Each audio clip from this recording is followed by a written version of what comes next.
Hey everyone, Shay here and welcome back to another video. In this video, we are going to be answering the fundamental question when it comes to video editing and compositing, and that is, what are keyframes? What are these little diamond-shaped objects in our timeline, and how can they be beneficial in your video editing journey? Without any hesitation, let's get right into the video.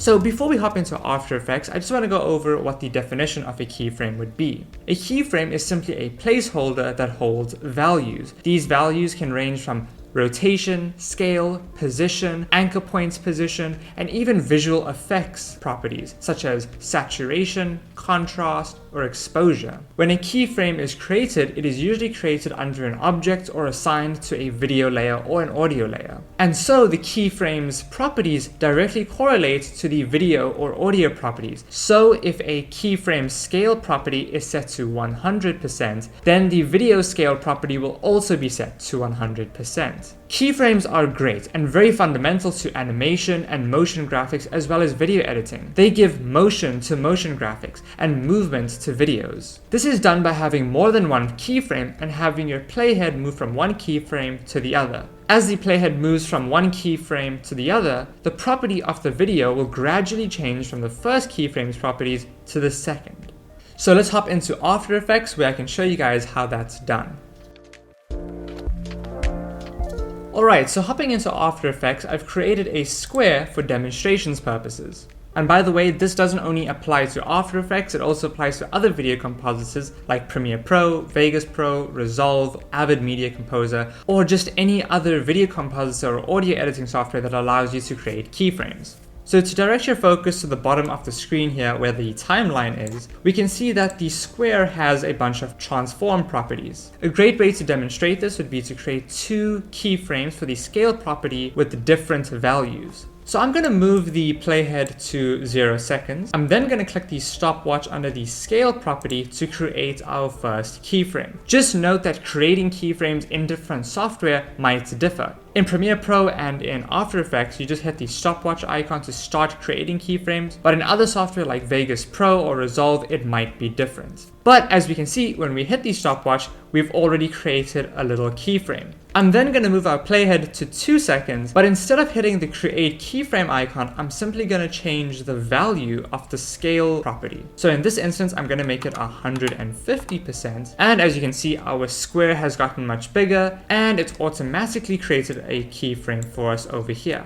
So as we can see when we watch this video back, as the playhead scrubs through the first to the second keyframe, the properties of the square starts to change. Just from this tiny example, you can probably gauge how important the fundamental concept of keyframing is to video editing and animation. Like I've said before, this does not only have to be done with the scale property, it could also be done with the position property. So I've created two more keyframes and affected one of the axes on the position property for the square. Now if we watch that back, we can see that as the playhead moves from one keyframe to the other, the square's position property starts to change. You don't only have to create two keyframes. In video editing and in animation and motion graphics, sometimes hundreds and thousands of keyframes are created to intricately move each object. I also mentioned earlier that you don't only have to use keyframes for position or scale or rotation, you can also use them for any visual effects that allow you to create keyframes. So here I've added a drop shadow effect to our square.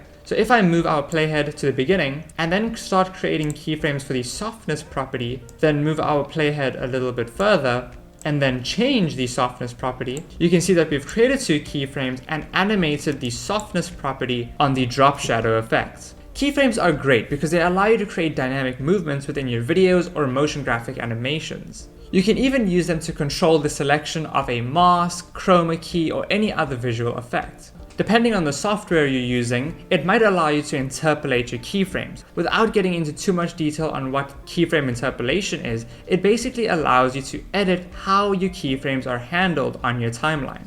For most software, you simply just highlight them, right-click, and then select the interpolation method you'd like. So here I'd hit Easy Ease, go to the After Effects graph editor, and now by the use of these handles, we can start to change how the actual keyframes are handled in our timeline.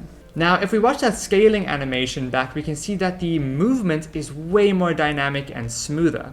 This was done in the graph editor by adding a Bezier S-curve to our keyframes. There are different interpolation methods for your keyframes that you can use as well, like linear, continuous Bezier, or Bezier. These methods allow you to create either more linear and rigid or continuous and smooth movements in your videos or animations. And that is it for today's video. If you guys enjoyed it and learned something new, please don't forget to like and subscribe and follow my socials, link in the description below. But up until next time, I'll see you guys in the next video.